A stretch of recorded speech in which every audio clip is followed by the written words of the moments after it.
जेठानी का बेटा। कहने को तो सुषमा और आंचल की देवरानी जेठानी की जोड़ी पूरे मोहल्ले में फेमस थी।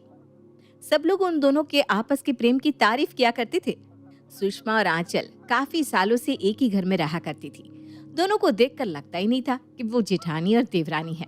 ऐसा लगता था जैसे सगी बहनें हैं। सुषमा का पति दीपेश और आंचल का पति मंगल दोनों सगे भाई थे और दोनों का बिजनेस भी एक साथ ही था। इस तरह से कुल मिलाकर पूरे परिवार में बहुत ही प्रेम था। सुषमा और दीपेश का एक बेटा था जिसका नाम था अविनाश, और अविनाश की अब एक बहुत अच्छी नौकरी लग चुकी थी। वहीं दूसरी तरफ आंचल और मंगल का एक बेटा विकास और एक बेटी नैना थे। विकास बड़ा और नैना छोटी थी। अविनाश और विकास की उम्र में ज्यादा फासला नहीं था और घर में दोनों की शादी की बात चल रही थी। अरे भाभी, मैं तो सोच सोच कर ही परेशान हूँ। कल को घर में बहू आ जाएगी तो मेरा क्या होगा। क्या सुषमा, कैसी बातें करती है। अरे बहू आ जाएगी तो तेरे काम करने में मदद करेगी। रहने दो भाभी, मैंने तो देखा है सास बनने के बाद औरतों की कदर नहीं रहती। घर में सारा दिन सास बहू की चिक चिक चिक चिक चलती रहती है। अरे तो कौन सा दुनिया में तू पहली बार सास बनने वाली है। ये तो सारी औरतों के साथ होता है। ठीक कह रही है आप। अविनाश की शादी के बाद विकास की शादी का ही तो नंबर है। दोनों में कुछ महीने का ही तो फर्क है। हाँ सुषमा, लड़की तो मैं भी देख रही हूँ विकास के लिए, लेकिन तू जानती है ना अभी उसके पास अच्छी नौकरी नहीं है। भगवान जाने अच्छी लड़की मिलेगी भी या नहीं। अरे क्यों चिंता करती हैं आप। एक बार अविनाश की शादी हो जाने दे, उसके बाद विकास के लिए मैं खुद लड़की ढूंढ लूंगी। तेरी बात तो सही है सुषमा, लेकिन मुझे ना डर लगता है कहीं अच्छी नौकरी के चक्कर में विकास की उम्र ना निकल जाए। ऐसा कुछ नहीं होगा भाभी, आपको परेशान होने की बिल्कुल भी जरूरत नहीं है। कुछ ही दिनों के बाद अविनाश की शादी सौम्या नाम की एक लड़की के साथ तय हो जाती है और ये खुशखबरी सुनाने के लिए सुषमा और दीपेश दोनों ही आंचल और मंगल के पास जाते हैं। अरे मुबारक हो भाई साहब, अविनाश की शादी तय हो गई है। बहुत अच्छी खबर है ये तो। अब बस जल्दी से विकास के लिए भी कोई अच्छी लड़की मिल जाए। अरे मिल जाएगी, आप क्यों चिंता करती हैं। बस एक बार अविनाश और सौम्या की शादी हो जाए, उसके बाद विकास की शादी का नंबर लगाते हैं। सही कहते हैं आप देवर जी। फिर नैना भी तो आ रही है ना शादी के लिए। अब बेटी भी बड़ी हो रही है, उसे भी घर में बिठा कर तो नहीं रख सकता। लेकिन उससे पहले विकास की शादी होना ज़रूरी है। नैना उससे 3 साल छोटी है। पहले घर में बहू आ जाए, फिर बेटी को विदा करेंगे। देखते ही देखते अविनाश और सौम्या की शादी हो जाती है और सौम्या शादी होकर घर में आ जाती है। लेकिन सौम्या के आने के बाद सुषमा के तेवर कुछ बदले बदले से नजर आने लगते हैं। अरे सुषमा, अब तो अविनाश की शादी को 2-3 महीने बीत चुके हैं। विकास के लिए भी कोई अच्छी लड़की ढूंढो ना। आप तो जानती है ना बहू के आने के बाद मैं कितना बिजी हो गई हूँ। अभी तो शादी का काम भी नहीं पूरी तरह से खत्म हुआ और आप ना अपनी बात लेकर आ गई। क्या हुआ ताई जी, आप किस बात से परेशान हैं? सौम्या, तुम्हें बड़ों के बीच में बोलने की जरूरत नहीं है। ये मेरी और मेरी जेठानी के बीच की बात है। लेकिन मैं भी तो इस घर की मेंबर हूँ ना मम्मी जी। ताई जी से बस इतना ही तो जानना चाहती हूँ कि वो परेशान क्यों लग रही हैं।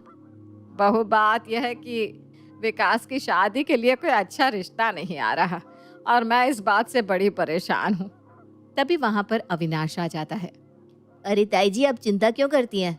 विकास भैया मेरे बड़े भाई हैं, देखना उनके लिए बहुत अच्छा रिश्ता आएगा और आज से ये जिम्मेदारी मेरी है। अरे तू पहले अपनी नई नई शादी को तो संभाल, विकास की जिम्मेदारी बाद में लेना। और तुझे पता है ना विकास की कोई अच्छी नौकरी भी नहीं है। इतने कम पैसों में कोई अपनी बेटी देने को तैयार नहीं होगा। अरे सुषमा, तू ऐसी बातें क्यों कर रही है। अभी विकास के पास अच्छी नौकरी नहीं है, लेकिन आगे चलकर तो लग ही जाएगी ना। तो लड़की भी आगे चलकर मिल ही जाएगी ना। इतनी जल्दबाजी क्यों हो रही है भाभी आपको। जल्दबाजी कैसे ना हो, पीछे पीछे नैना भी तो आ रही है, मुझे उसकी भी तो शादी करनी है। वैसे ताई जी आपकी बात तो ठीक है, शादी ना सही वक्त पर हो जानी चाहिए। सही वक्त पर तो तब होती है ना बेटा, जब तेरी तरह सही वक्त पर अच्छी नौकरी मिल जाए। तभी तो सौम्या जैसी लड़की मिलती है ना। सुषमा की बात सुनकर आंचल को बुरा लगता है और वो वहाँ से चली जाती है। लेकिन सौम्या को अपनी सास की बात बिल्कुल भी पसंद नहीं आई थी। एक दिन मंगल दीपेश से मिलने के लिए उसके पास आता है। दीपेश, अगर तुम्हारी कोई जान पहचान हो तो विकास की अच्छी नौकरी लगवा दे।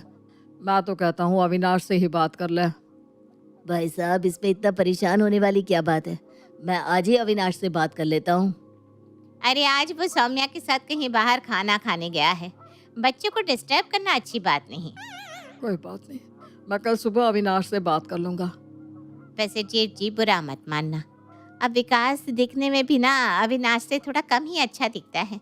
ऊपर से अच्छी नौकरी भी नहीं, और आप लोग सपना देख रहे हैं कि आपको सौम्या जैसी बहू मिल जाए। ये सब इतना आसान थोड़ी ना है। नहीं नहीं सुषमा, हम किसी से कोई तुलना नहीं करना चाहते। हम तो बस विकास की सही समय पर शादी कराना चाहते हैं। अब जिसकी जैसी किस्मत वैसा ही होता है ना। विकास की किस्मत में अच्छी लड़की नहीं होगी तो शादी भी नहीं होगी। अब अविनाश की किस्मत में तो अच्छी नौकरी भी थी और अच्छी लड़की भी। और इस तरह से सुषमा अपनी बातों से मंगल का दिल दुखी कर देती है। मंगल वहां से चला जाता है। उसके जाने के बाद सुषमा, ये तुम किस तरह की बातें कर रही थी? जानती भी हो भाई साहब को कितना बुरा लगा होगा। तो मैं क्या करूं? मेरी बहू इतने पैसे वाले घर की है, पढ़ी लिखी है, दिखने में सुंदर है और अपने मायके से भर भर के सामान लाती है। इस बात की जलन होती है आंचल भाभी को, इसीलिए तो बार बार सौम्या जैसी बहू लाने के सपने देख रही हैं। बेटा अगर अविनाश जैसा पैदा करती तो आती ना सौम्या जैसी बहू। तुम्हें तो कुछ भी समझाना बेकार है, लेकिन एक बात फिर भी कहूंगा, तुम्हें इस तरह से घमंड नहीं करना चाहिए। कुछ वक्त और बीत जाता है, लेकिन विकास के रिश्ते की कहीं कोई बात नहीं चलती। इस बात से विकास परेशान हो जाता है और एक दिन आंचल और मंगल के पास आता है। मम्मी पापा, मैंने कुछ डिसाइड किया है। क्या बात है भैया, आप इतने परेशान से क्यों लग रहे हैं? आखिर क्या था विकास का डिसीजन?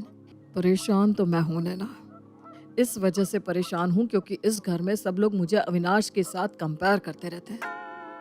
ऐसी बात नहीं है बेटा, हम तो तुझसे बहुत प्यार करते हैं और हम जानते हैं कि एक दिन तेरे साथ भी सब कुछ बहुत अच्छा होगा। देख बेटा, तुझे किसी की बातों से परेशान होने की जरूरत नहीं है। नहीं पापा, मैं परेशान नहीं हूँ, लेकिन मैं कुछ दिनों के लिए दूसरे शहर में नौकरी करने जाना चाहता हूँ। लेकिन भैया आप चले जाएंगी तो हम लोगों का मन कैसे लगेगा?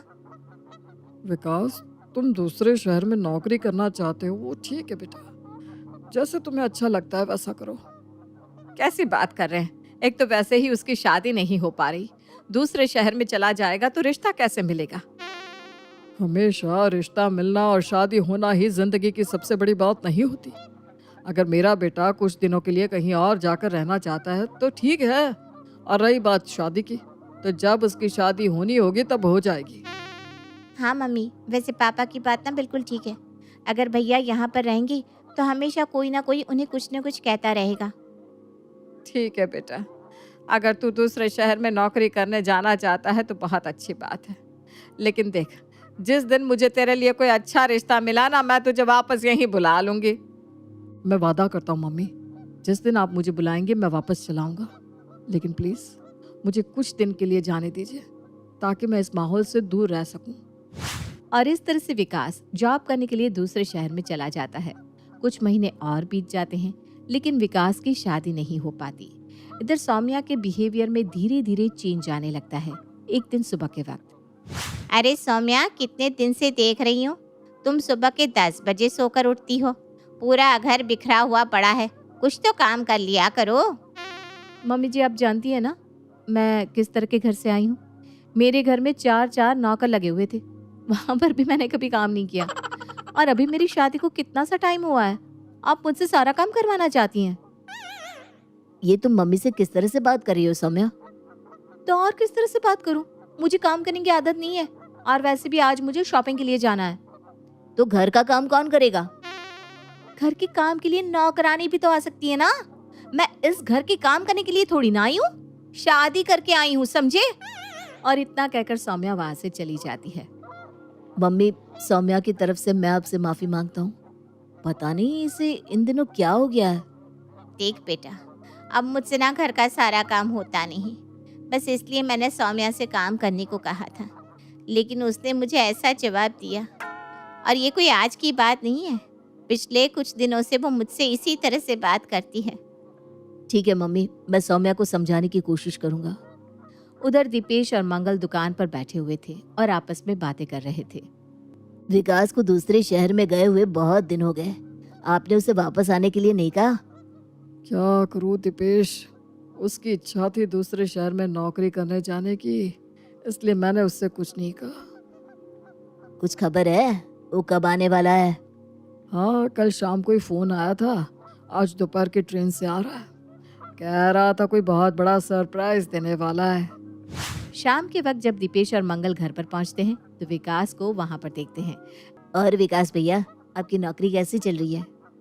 भाई, आप कितने दिनों बाद आए, मैंने आपको बहुत मिस किया। क्या विकास भैया, किसी और से ना सही लेकिन अपनी भाभी से मिलने तो आना चाहिए था आपको। एक मिनट, विकास आप सबको बहुत बड़ी खुशखबरी सुनाना चाहता है। कैसी खुशखबरी? आसमान की परी मिल गई क्या विकास को? नहीं चाची जी, आसमान की परी तो नहीं मिली, लेकिन एक बहुत बड़ी कंपनी में बहुत बड़े पैकेज पर जॉब लगी है मेरी। और साथ ही एक बहुत ही खूबसूरत और पढ़ी लिखी लड़की का रिश्ता भी आया है।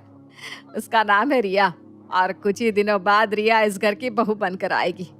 तो कहती थी ना सुषमा कि मेरे विकास को कभी कोई अच्छी लड़की नहीं मिल सकती। अब देखना, मेरे घर में भी एक अच्छी बहू आएगी। पहले मुझे भी यही लगता था कि मेरी बहू बहुत अच्छी है, लेकिन वक्त के साथ सबके रंग देखने को मिल जाते हैं। मम्मी जी, आप सबके सामने मुझे ताना मार रही हैं। ऐसा तो मैंने कुछ नहीं कहा बहू, लेकिन तुम्हारे तेवर देखकर तो यही लगता है कि बेकार में ही तुम्हारी तारीफ के चक्कर में मैंने अपनी देवरानी से झगड़ा किया। ये बात यहीं पर खत्म हो जाती है और कुछ दिनों के बाद रिया उस घर में शादी होकर आ जाती है। रिया का बिहेवियर सबके लिए बहुत अच्छा था, वो सबका बहुत ख्याल रखती थी। विकास भी अपनी नौकरी अब वापस उसी शहर में ले लेता है। चाची जी, आज मैंने आपकी पसंद का खाना बनाया है, आप मेरे साथ चलिए ना, खाना खा लीजिए। अरे बेटा, तो कितने प्यार से मुझसे बात कर रही है, लेकिन मेरी बहू सौम्या तो मुझसे ऐसे बात करती है जैसे मैं इस घर की नौकरानी हूँ। सुषमा, मुझे तेरे लिए बहुत बुरा लगता है, लेकिन तूने भी सौम्या के आने के बाद मुझे कम खरी खोटी नहीं सुनाई। मैं अपनी गलती के लिए आपसे माफी मांगती हूँ भाभी, मुझे आपके साथ ऐसा नहीं करना चाहिए था।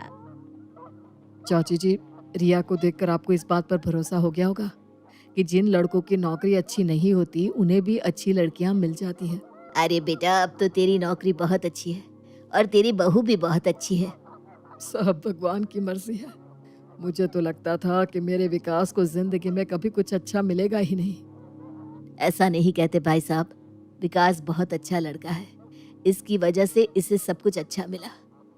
अब हमारे घर में भी सब कुछ ठीक ही है। हाँ पापा, बस सौम्या का बिहेवियर थोड़ा ठीक हो जाता तो सब कुछ ठीक हो जाता। तभी वहां पर सौम्या आती है। उसे देखकर सब लोग चुप हो जाते हैं। आप लोग मेरे बारे में बात कर रहे थे ना, जो कहना है सामने क्यों नहीं कहते? बहू, अपने बड़ों से बात करने की तमीज भी नहीं तुम में। मम्मी जी, मुझे तो सबसे बात करने की तमीज है, लेकिन एक बात बताइए, जब मैं इस घर में शादी होकर आई तो आपने ताई जी और ताऊ जी से किस तरह बात की? विकास भैया का कितना मजाक बनाया, क्या कुछ नहीं कहा उनके लिए? ये तुम क्या कह रही हो सौम्या? एक मिनट अविनाश, मैं इतने दिन से मम्मी जी के साथ अच्छा बिहेवियर इसलिए नहीं कर रही थी क्योंकि मुझे अच्छा नहीं लगता था जब वो विकास भैया के साथ गलत व्यवहार करती थी। मैं बस उन्हें सबक सिखाना चाहती थी कि एक पैसे वाले घर की बहू अच्छी हो ऐसा जरूरी नहीं होता। सौम्या बिल्कुल ठीक कह रही है सुषमा, तेरा बिहेवियर बिल्कुल अच्छा नहीं था। मैंने जो कुछ भी किया मम्मी जी को ये बताने के लिए कि हर इंसान की जिंदगी में अच्छा वक्त आता है, जैसे विकास भैया की जिंदगी में अब आया और उन्हें रिया जैसी पत्नी और अच्छी नौकरी मिली। थैंक यू भाभी। थैंक यू भाभी, आपकी वजह से आज फिर से हम सब एक साथ हो गए।